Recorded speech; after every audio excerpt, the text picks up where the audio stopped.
Jika kita bicara tentang kekayaan, mungkin nama-nama seperti Jeff Bezos, Elon Musk, atau Bill Gates yang langsung muncul di pikiran kita.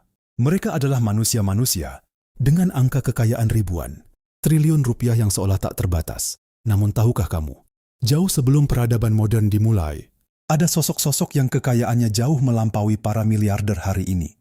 Bayangkan seseorang yang memiliki begitu banyak gudang emas sehingga kunci-kuncinya saja harus dipikul oleh puluhan pria perkasa. Atau bayangkan seorang raja yang tidak hanya memiliki emas, tapi juga mampu memerintah angin, berbicara dengan hewan, dan mempekerjakan bangsa jin untuk membangun istananya. Inilah duel kemewahan terdahsyat sepanjang sejarah umat manusia. Qarun, sang pemilik harta yang tertimbun bumi, melawan Nabi Sulaiman, sang penguasa alam semesta. Siapa di antara mereka yang sebenarnya paling kaya? Dan mengapa akhir hidup mereka begitu kontras? Mari kita bedah kisahnya bab demi bab. Dahulu kala, di tengah bangsa Bani Israel yang sedang hidup dalam tekanan di tanah Mesir, hiduplah seorang pria bernama Qarun. Meskipun ia masih memiliki hubungan kekerabatan dengan Nabi Musa, nasib hidupnya sangatlah berbeda. Qarun awalnya dikenal sebagai sosok yang sangat miskin, namun ia adalah orang yang tekun dan memiliki kecerdasan yang luar biasa. Di balik kesederhanaannya, tersimpan ambisi besar untuk mengubah garis hidupnya. Ia tidak ingin selamanya hidup dalam kekurangan.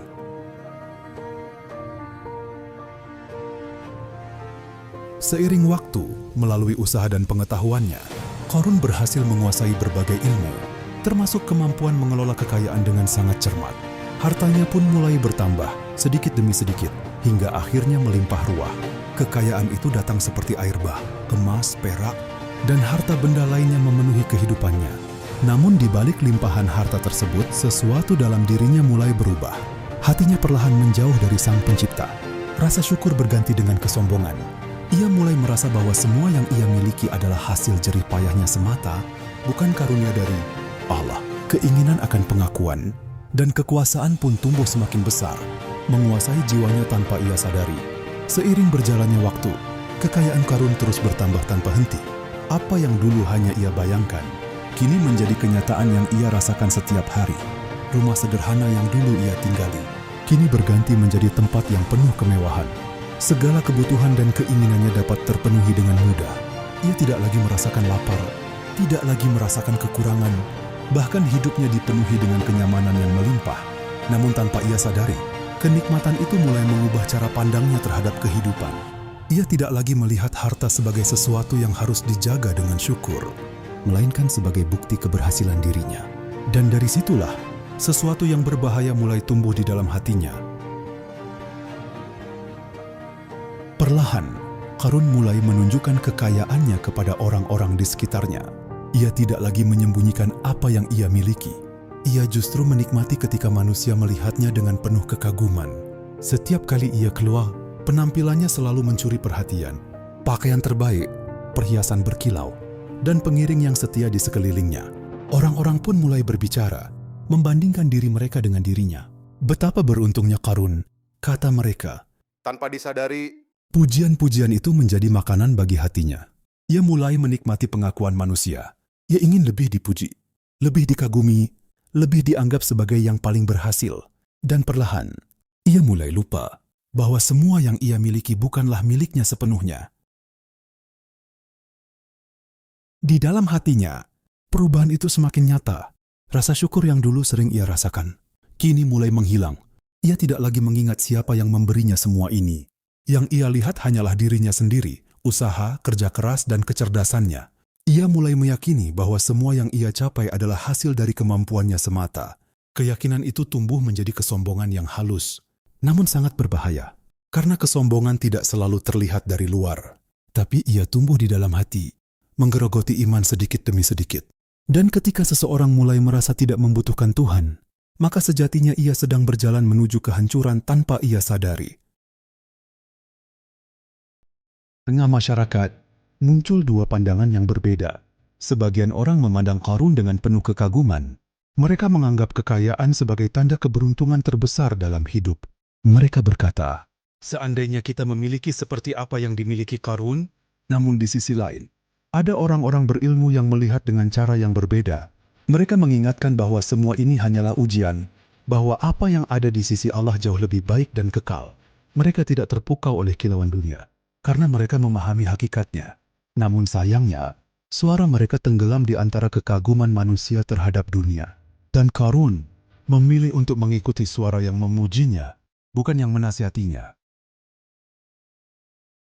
Tengah gemerlap kekayaan yang semakin membutakan, datanglah peringatan dari seseorang yang tidak asing baginya, Nabi Musa, dengan penuh kelembutan dan kasih sayang. Beliau mendekati Qarun, bukan untuk merendahkan, tapi untuk menyelamatkan. Nabi Musa mengingatkan bahwa semua yang ia miliki bukanlah miliknya sepenuhnya, bahwa harta itu adalah titipan dan akan dimintai pertanggungjawaban.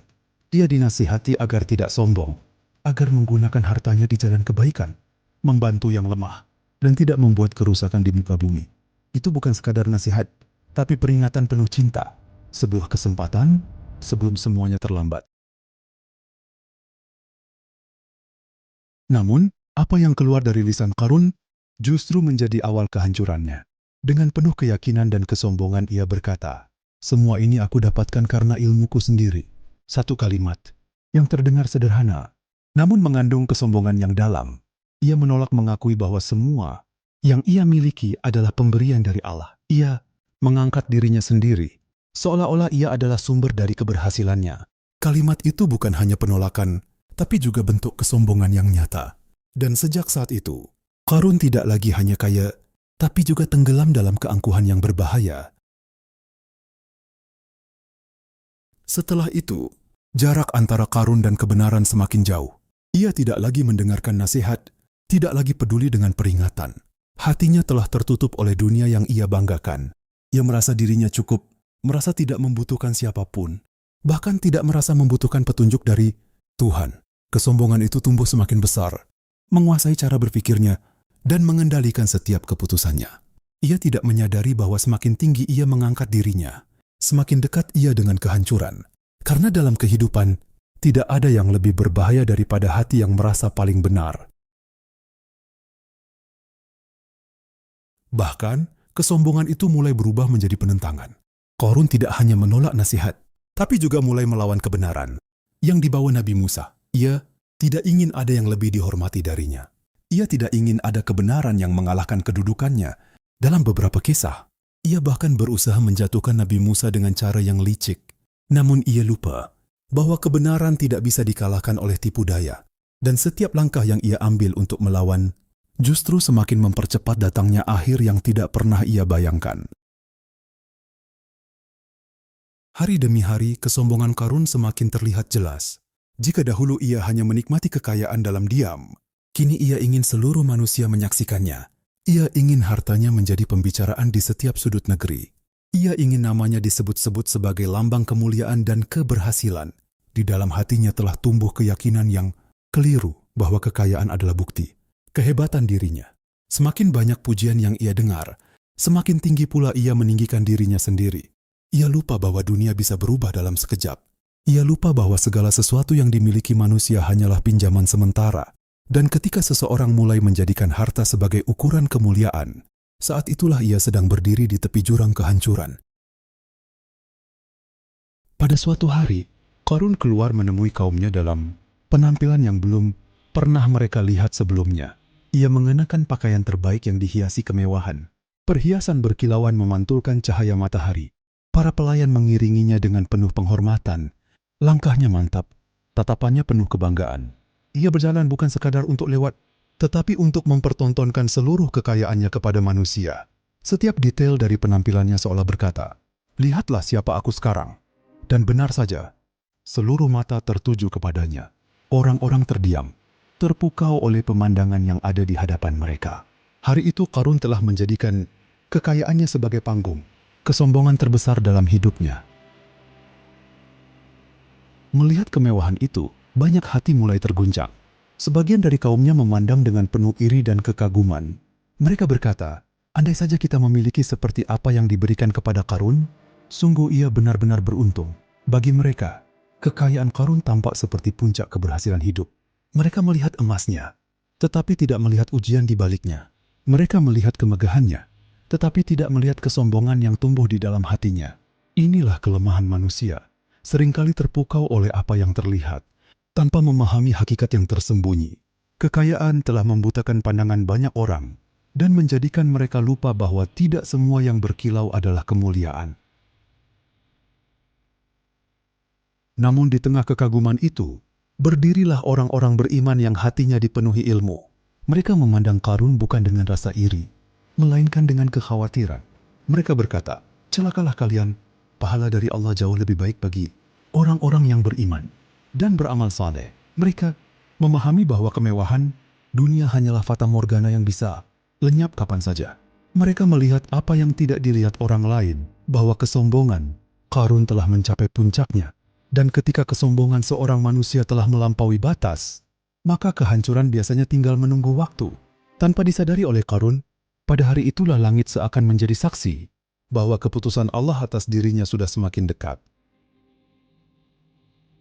Hari itu, setelah Qarun memamerkan seluruh kemegahannya, ia kembali dengan hati yang semakin dipenuhi kesombongan. Ia merasa tidak ada lagi yang bisa menandinginya. Tidak ada yang lebih kaya, tidak ada yang lebih berkuasa. Namun ia tidak menyadari bahwa di balik semua itu, keputusan Allah telah ditetapkan. Bumi yang selama ini ia pijak dengan penuh keangkuhan, tidak lagi sama seperti sebelumnya. Ada ketetapan yang sedang berjalan, perlahan namun pasti. Dan ketika manusia merasa dirinya berada di puncak, seringkali justru disitulah awal dari kejatuhan yang paling dalam. Tiba-tiba, sesuatu yang tidak pernah dibayangkan mulai terjadi. Tanah di bawah kaki Qarun mulai bergetar. Awalnya pelan, hampir tidak terasa. Namun seiring waktu, getaran itu semakin kuat. Orang-orang di sekitarnya mulai panik. Langkah mereka terhenti. Pandangan mereka berubah menjadi ketakutan. Qarun sendiri mulai menyadari bahwa ada sesuatu yang tidak beres. Ia melihat ke bawah, dan untuk pertama kalinya, hatinya merasakan ketakutan yang nyata. Tanah yang selama ini ia injak, kini mulai retak. Seakan-akan sedang membuka jalan menuju sesuatu yang mengerikan. Dalam sekejap, tanah itu terbelah. Tubuh Qarun perlahan mulai tenggelam. Ia berusaha bergerak, mencoba menyelamatkan diri, namun semuanya sia-sia. Tidak ada kekuatan yang bisa ia andalkan. Tidak ada harta yang bisa menolongnya. Tidak ada pelayan yang bisa menyelamatkannya. Semua yang ia banggakan, kini tidak berarti apa-apa. Ia yang dulu berjalan dengan penuh kesombongan, kini berjuang dalam ketakutan. Ia yang dulu merasa paling kuat, kini tidak berdaya. Dan saat itu, ia mulai menyadari satu hal yang terlambat, bahwa kekayaan tidak bisa menyelamatkan dirinya dari ketetapan Allah. Perlahan, tubuhnya terus tenggelam bersama seluruh harta yang ia banggakan. Gudang-gudang kekayaannya, istana megahnya. Semua ikut lenyap di telan bumi, tidak tersisa. Tidak ada yang bisa diselamatkan. Orang-orang hanya bisa menyaksikan, dalam diam dan ketakutan. Tidak ada yang berani mendekat. Tidak ada yang mampu menolong. Dalam waktu yang singkat, semua yang dimiliki Qarun hilang begitu saja. Seolah-olah tidak pernah ada. Dan disitulah berakhir kisah seorang manusia yang pernah merasa dirinya paling hebat, namun akhirnya hancur karena kesombongannya sendiri. Kejadian itu terjadi begitu cepat, namun dampaknya terasa begitu dalam. Orang-orang yang sebelumnya berdiri menyaksikan kemegahan Qarun, kini hanya bisa terdiam dalam ketakutan. Tanah yang menelan dirinya kembali seperti semula, seolah-olah tidak pernah terjadi apa-apa. Tidak ada lagi istana, tidak ada lagi harta, tidak ada lagi kemewahan yang tadi dipamerkan. Semua lenyap. Dalam sekejap, orang-orang saling memandang, tidak percaya dengan apa yang baru saja mereka saksikan. Apa yang dulu mereka kagumi, kini berubah menjadi pelajaran yang menggetarkan hati. Dan untuk pertama kalinya, mereka menyadari bahwa kekayaan yang mereka irikan ternyata bisa menjadi sebab kehancuran. Orang-orang yang sebelumnya berkata, seandainya kita seperti Qarun, kini berubah ucapan mereka. Dengan suara yang penuh ketakutan dan kesadaran, mereka berkata, benar, Allah melapangkan rezeki bagi siapa yang Dia kehendaki, dan menyempitkannya bagi siapa yang Dia kehendaki. Jika Allah tidak melimpahkan karunia-Nya kepada kita, mungkin kita juga akan mengalami hal yang sama. Penyesalan mulai memenuhi hati mereka. Mereka menyadari betapa dangkalnya cara pandang mereka sebelumnya. Mereka hanya melihat kilauan dunia, tanpa memahami ujian di baliknya. Dan hari itu, mereka belajar dengan cara yang paling keras melalui kehancuran seseorang yang pernah mereka kagumi.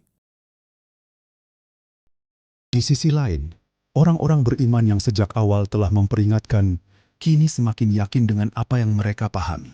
Mereka tidak terkejut, karena mereka telah melihat tanda-tandanya sejak awal. Mereka tahu bahwa kesombongan tidak akan pernah berakhir baik. Mereka tahu bahwa dunia hanyalah sementara, dan tidak layak untuk dibanggakan. Namun meskipun mereka memahami semua itu, hati mereka tetap bergetar melihat kejadian tersebut. Karena itu adalah bukti nyata bahwa siapapun yang melampaui batas pasti akan menerima akibatnya. Dan pelajaran itu bukan hanya untuk Qarun, tapi untuk semua manusia yang mendengarnya. Kisah Qarun bukan sekadar cerita tentang kekayaan, tapi tentang hati manusia. Tentang bagaimana seseorang bisa berubah dari rendah menjadi sombong, dari bersyukur menjadi kufur. Ia tidak hancur karena hartanya, tapi karena ia lupa kepada siapa harta itu berasal. Ia tidak binasa karena kekayaannya, tapi karena ia menjadikan kekayaan sebagai pusat kehidupannya. Dan dari kisah ini, tersimpan sebuah peringatan besar, bahwa dunia bisa menipu siapa saja, bahkan orang yang paling cerdas sekalipun. Dan ketika hati sudah dikuasai oleh kesombongan, maka kehancuran hanyalah soal waktu. Kisah Qarun kini telah berakhir, namun pelajarannya tidak pernah benar-benar selesai. Apa yang terjadi padanya bukan sekadar peristiwa, melainkan peringatan yang akan terus hidup sepanjang zaman. Dari seorang yang miskin, menjadi sangat kaya, lalu hancur dalam sekejap. Semua itu menunjukkan satu hal yang jelas, bahwa kehidupan dunia tidak pernah benar-benar stabil. Apa yang hari ini dimiliki, bisa hilang esok hari. Apa yang hari ini dibanggakan, bisa menjadi sebab kehancuran. Dan manusia seringkali baru menyadari kebenaran itu ketika semuanya sudah terlambat. Kita seringkali terpesona oleh apa yang terlihat di permukaan. Harta, jabatan, kemewahan, semua tampak begitu indah dan menggoda. Namun kisah Qarun mengajarkan bahwa tidak semua yang berkilau membawa kebaikan. Ada ujian di balik setiap kenikmatan, ada tanggung jawab di balik setiap kekayaan. Dan yang paling berbahaya adalah ketika seseorang merasa bahwa semua itu adalah hasil dirinya sendiri. Karena saat itulah, ia mulai melupakan sang pemberi. Padahal, tanpa izinnya, tidak ada satupun yang bisa dimiliki manusia. Qarun hancur, bukan karena hartanya, ia binasa. Bukan karena kekayaannya, namun karena hatinya yang dipenuhi kesombongan. Dan lisannya yang menolak mengakui kebenaran. Ia memilih untuk membanggakan dirinya, daripada bersyukur kepada Allah. Dan dari situlah, akhir yang tragis itu menjadi tak terhindarkan. Inilah pelajaran yang sering dilupakan, bahwa yang menentukan bukan seberapa banyak yang kita miliki, tetapi bagaimana kita menyikapinya. Karena harta bisa menjadi jalan menuju kemuliaan, atau justru menjadi jalan menuju kehancuran. Namun, kisah ini belum selesai sampai di sini. Karena sejarah juga mencatat, ada seseorang yang kekayaannya jauh melampaui Qarun. Seorang manusia yang bukan hanya memiliki harta, tetapi juga kekuasaan yang luar biasa. Ia mampu mengendalikan angin, memerintah manusia dan makhluk yang tak terlihat, dan hidup dalam kemegahan yang tidak bisa dibayangkan oleh akal manusia. Namun anehnya, bukan kehancuran yang ia dapatkan, melainkan kemuliaan yang abadi. Dialah Nabi Sulaiman. Lalu, apa yang membedakan mereka?